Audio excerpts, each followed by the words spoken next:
किस तरह से देख रहे हो, हिंदू राष्ट्र की बात हो रही है, देश को विश्व गुरु बनाने की बात हो रही है, वहीं कहीं ना कहीं जो है राम मंदिर का भी शिलान्यास हुआ, प्राण प्रतिष्ठा हुई, और तमाम ये कहा गया कि जो प्राण प्रतिष्ठा में शंकराचार्यों को नहीं बुलाया गया। शंकराचार्य अब भी कहीं ना कहीं दोस्त दिख रहे हैं, कैसे देख रहे हैं आप उसको? जय श्री गुरुवे नमः। देखिए, आपने जो प्रश्न किया है बहुत ही सुंदर है, लेकिन कहीं ना कहीं जब हमारी चेतनाएं सो जाती हैं, और हमारी जब चेतना सो ही जाएंगी तो कैसे काम करेंगे। जब व्यक्ति का अंदर का मनुष्य मर जाए या सो जाए तो वो मात्र एक पुतला है, वो मनुष्य नहीं है। तो देश भर में ये बात चारों तरफ से गूंज रही है, देश को विश्वगुरु बनाना है, देश को विश्वगुरु बनाना है। ये कहीं ना कहीं इस आवाज़ के साथ चलने वाले जो लोग हैं वो अपने आप की प्रतिष्ठा के साथ चल रहे हैं, ना कि देश को विश्वगुरु बनाने के साथ चल रहे हैं। हर घर में हर एक सनातन से जुड़ा हुआ, सनातन को धारण करने वाला जो व्यक्तित्व है, जिस दिन ये संकल्प ले लेगा कि देश तो हमारा विश्वगुरु है, इसको बनाना क्या है, क्या देश विश्वगुरु था? नहीं। जब व्यक्ति इतिहास नहीं पढ़ेगा, शास्त्रों को खोल के नहीं देखेगा, पुराणों का अध्ययन नहीं करेगा, पुराणों का श्रवण नहीं करेगा, चलो वेद पुराण शास्त्र की तो बात छोड़ो, बड़े बुजुर्गों की बात के साथ सहमत नहीं हो रहे हैं। हमारे पूर्वज क्या हैं, हमारे पूर्वज कैसे जीते थे, हमारे पूर्वज कैसे संस्कार धारण करते थे, हमारे पूर्वजों ने कैसे खेती करना सीखा था, खेती में क्या क्या हमें लाभ मिलते थे, खेती करने से हमारे जीवन में क्या क्या अच्छाइयाँ होती थी। आज तो लोगों को यही नहीं पता है खेती होती क्या है। तो यहाँ पर विश्वगुरु बनाने वाले जितने भी लोग हैं ये अंधधुंध लोग हैं। देश तो विश्वगुरु था और है और रहेगा। रही बात शंकराचार्य की, तो पद अपनी एक गरिमा होती है, लेकिन यदि उस गरिमा पर बैठ कर के कोई अपनी आचरणशीलता को भूल जाए तो फिर वो सामाजिक दृष्टि में इस तरह से आ जाता है कि व्यक्ति जबरदस्ती तो प्रणाम कर नहीं सकता। अगर आपके हृदय में भाव मेरे प्रति उत्पन्न होंगे, चाहे मैं भगवान के रूप में ही क्यों ना बैठ जाऊं, लेकिन अगर आपके हृदय में यदि भाव उत्पन्न नहीं हुआ तो आप मुझे प्रणाम नहीं कर सकते हो। तो कहीं ना कहीं ये मेरे व्यक्तित्व के ऊपर आवाज उठेगी कि शायद मेरे पास वो व्यक्तित्व नहीं है, मेरे पास गरिमा तो है, मेरे पास चेयर तो है, लेकिन मेरे पास वो व्यक्तित्व नहीं है। तो यहाँ कहीं किसी प्रकार की किसी की कोई गलती नहीं है। नहीं, ये कहा जा रहा था, सवाल ये था कि शंकराचार्यों का अपमान, लोग कहते हैं शंकराचार्यों का अपमान हुआ क्योंकि राम मंदिर प्राण प्रतिष्ठा में आप भी थे और तमाम देश के लोग थे, लेकिन एक शंकराचार्य नहीं थे।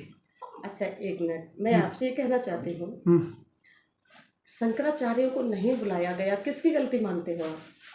शंकराचार्य आने के योग्य नहीं थे, उनकी गलती थी, या बुलाने वालों ने शंकराचार्यों को योग्य नहीं माना, उनकी गलती थी? क्या मानते हो आप? एक पत्रकार हैं।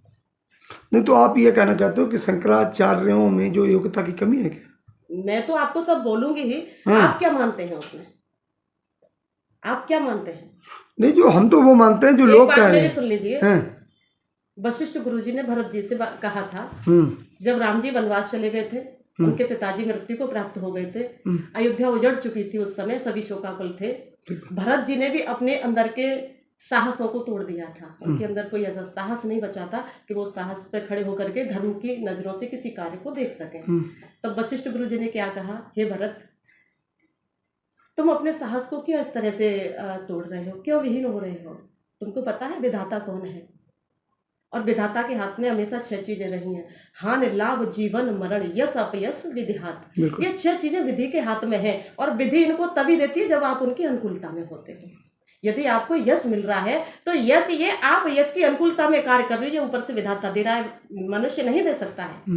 मनुष्य की कोई पहुंच नहीं है, मनुष्य की कोई सामर्थ्य ताकत नहीं है कि आपको यश दे दे।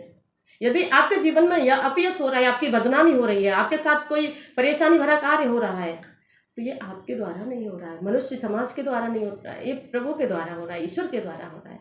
यदि आप हानि को प्राप्त हो रहे हैं, लाभ को प्राप्त हो रहे हैं, जन्म को प्राप्त हो रहे हैं, मृत्यु को प्राप्त हो रहे हैं, ये केवल और केवल ईश्वर के द्वारा हो रहे हैं। इसमें मनुष्य या समाज का कोई दोष नहीं है और उसका कोई सहयोग भी नहीं है, क्योंकि पूरी चेतना को देखने वाला, पूरी सत्ता को देखने वाला, पूरे विश्व को संवारने वाला मात्र एक विधाता है।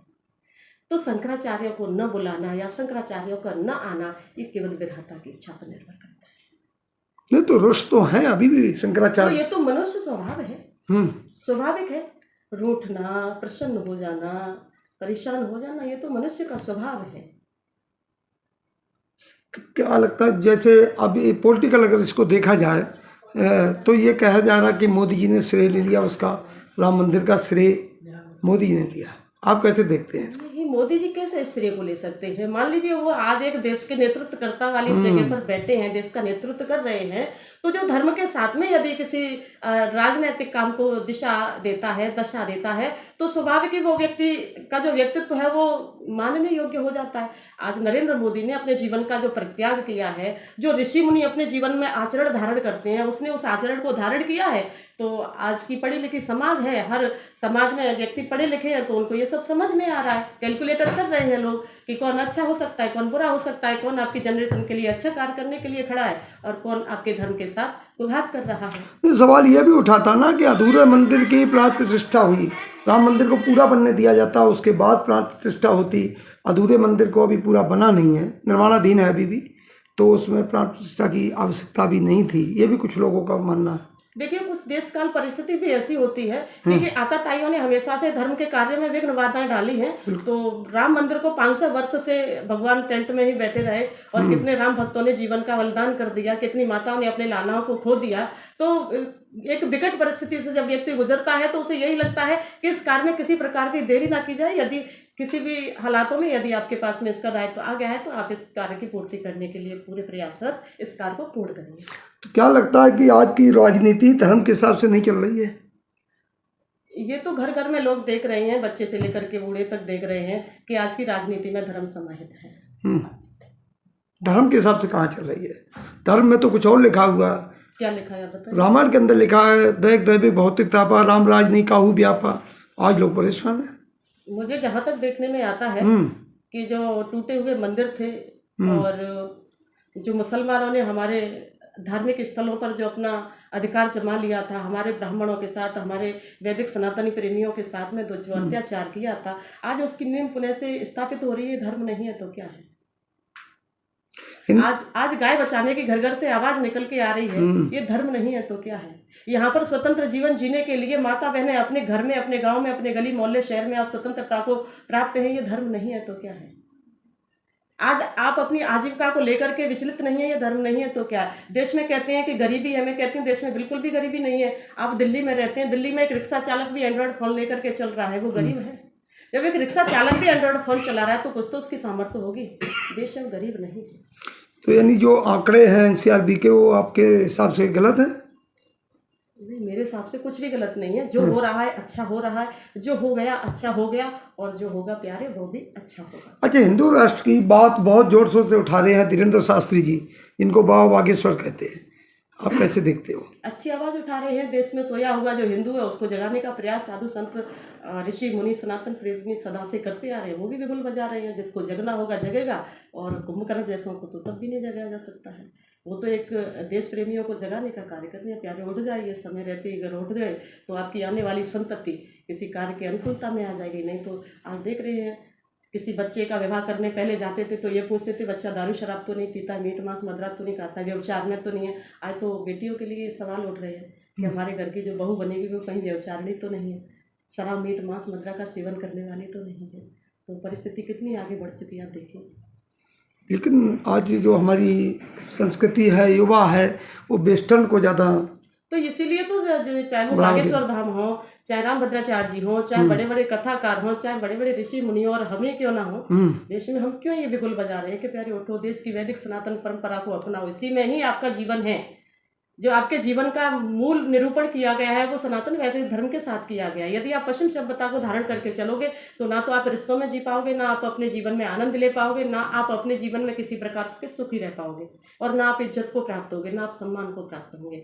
एक जवानी में मौज मस्ती, आप उसी के घेराव में रह जाओगे। जब वृद्धावस्था प्राप्त होंगे तब आपको जीवन का मूल्य समझ में आ जाएगा, परमात्मा का मूल्य समझ में आ जाएगा, धर्म का मूल्य समझ में आ जाएगा। गाय के लिए क्या बोलेंगे गुरुजी? गाय के लिए तो सब कुछ ही बोलना है, क्योंकि आज देश में गाय के बराबर कोई दुखी है, गाय के बराबर कोई दर दर की ठोकर खा रहा है। गाय का उतना ही सेवन कर रहे हैं जब तक वो दूध देती है, दूध देने के लायक होती है उसे घर में बांध लेते हैं। जब वो दूध देने से बंद हो जाती है उसको लाचारी तरह से छोड़ देते हैं और डंडा खाती घूमती वो अपने जीवन को दुखी रूप में, परेशान रूप में विचरण कर रही है। तो ये तो देश के बड़े ही दुर्दशा हालातों के रूप में ये धारण हो चुका है कि जिस देश में गाय को गौ माता मानते हैं, गाय को माँ मानते हैं, और उस देश में गाय दर दर की ठोकर खा रही है। तमाम संत समाज आवाज उठा रहा लगातार गाय को राष्ट्रमाता घोषित करने के लिए, लेकिन सरकार की ये कुछ ना बहुत अच्छी आवाज उठ रही है। जिस दिन गाय कानून एक ऐसा विषय है कि जो कानून के अंतर्गत जो चीज आ जाती है वो सेफ और सुरक्षा को प्राप्त हो जाती है। जिस दिन गौ माता राष्ट्रमाता हो जाएगी, और जहां तक मुझे लगता है कि कोई ऐसा विरला अवश्य आएगा कि वो एक दिन गाय को राष्ट्रमाता घोषित करेगा ही करेगा, क्योंकि बिना कानून के लपेच में आए आता ताई भी अपने आप को मर्यादा में नहीं लेते हैं। वो उनकी कदम बढ़ते ही जाते हैं, वो कितना क्या गलत करते हैं उनकी समझ में ही आता ही नहीं। तो आपकी तरफ से क्या संदेश रहेगा, एक सात्विक जीवन कैसे जिया जाए? सात्विक जी ने रामायण जी को खोल के देखो, भगवान के जो चरित्र है, तुलसीदास जी ने तुलसीकृत रामायण में कितना सुंदर निरूपण कर दिया है। अब कैसे लोगों को बताया जाए, उनके कान पे बिगुल तो नहीं बजाया जा सकता। सभी साधु संत कहते हैं कि अपने घर में एक रामायण रखिए। अगर जीवन को जीने की कला सीखनी है, पहले जीवन को आदर्श बनाइए। अगर आदर्शता के जिस दिन तुम पात्र हो जाओगे, उस दिन आप एक अच्छे मनुष्य हो जाओगे। अगर अच्छा मनुष्य बनना है तो रामायण जी को पढ़िए। रामायण में कैसी राजनीति होती है, कैसे भाई का चरित्र होता है, कैसे पत्नी का चरित्र होता है, कैसे सास ससुर के चरित्र होते हैं, कैसी एक सत्ता होती है, रामायण जी में स्पष्ट सारी चीजें लिखी हुई हैं। लेकिन यहाँ रामायण जी को क्या अपने वृद्धों को सुनने को तैयार नहीं है, तो व्यक्ति कहाँ जा रहा है? अपने ही पैरों पे कुल्हाड़ी मार रहा है, स्वयं के जीवन को समाप्त कर रहा है। बोलिए राजा रामचंद्र भगवान की जय।